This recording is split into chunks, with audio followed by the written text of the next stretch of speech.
Hey everybody, thank you for joining again. Here is a garden update. Here we are, North Texas, the end of August, and it's hot.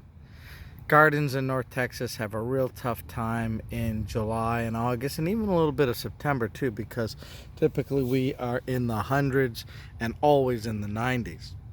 Now, what does that mean? It means your growing methodology might have to change a little bit according to the seasons and where you live. So, for example, I've been growing things in these 5-gallon containers right from Home Depot or Lowe's.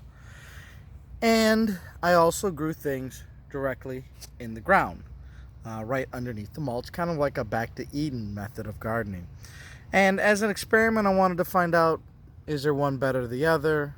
And here's my results. So here with the heat, the buckets were being watered directly. I have the drip irrigation directly in there.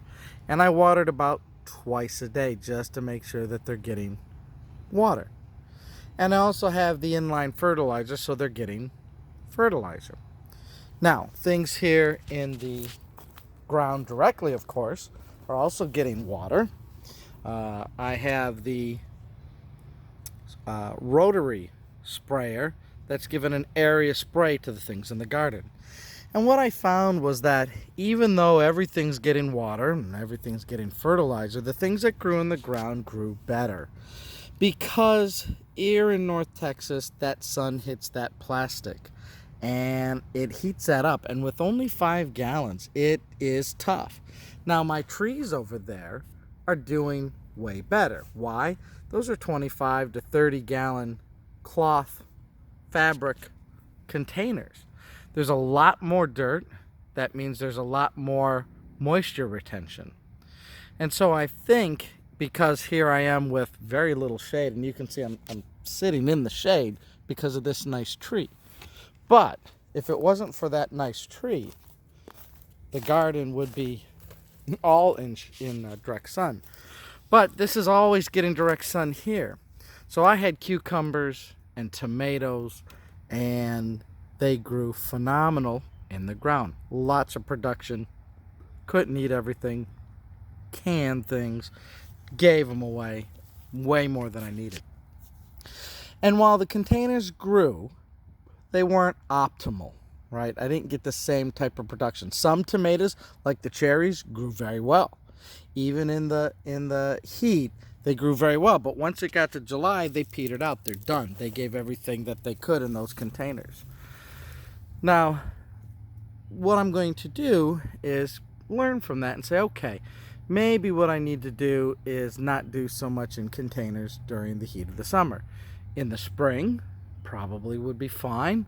Even in the fall would probably be fine. But what I'm going to do here for my fall garden is I'm going to retire some of the containers. And I'm going to then put things directly in the ground to grow up on these trellises. So I'll do some fall cucumbers and some fall vegetables like beans and snap peas. Those don't like any sort of heat, so I can't really throw them in the ground right this second. But cucumbers, they do like the heat. They withstood the heat, and it was really well.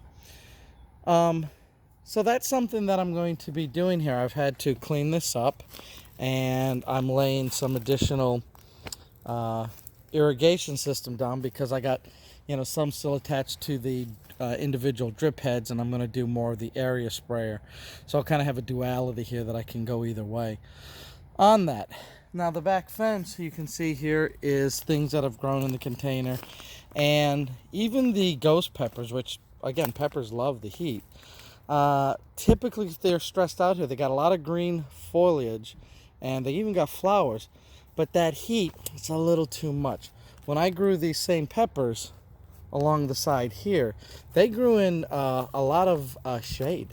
And they seem to vine up more. They like the heat around them, but not necessarily the direct heat. So I think some lessons learned that I will migrate things, to a different location next time. Whereas the regular peppers, your Hungarian wax and those things here, have been doing very well in the direct sunlight. So can't complain about those. So really the lesson learned here is to put the things in the proper container for the proper time of the year and with the appropriate amount of sun. And you know what? You have to experiment to find out where is the best, because what's best for me with my sunshade and that it may be different from yours. So experiment with both. Find out which one gives you the best, and that way you can have a successful garden using many methodologies. All right, so that's the latest update here. We're going to continue working on cleaning this up and getting ready to drop the seeds in. Thanks for joining. We'll see you next time.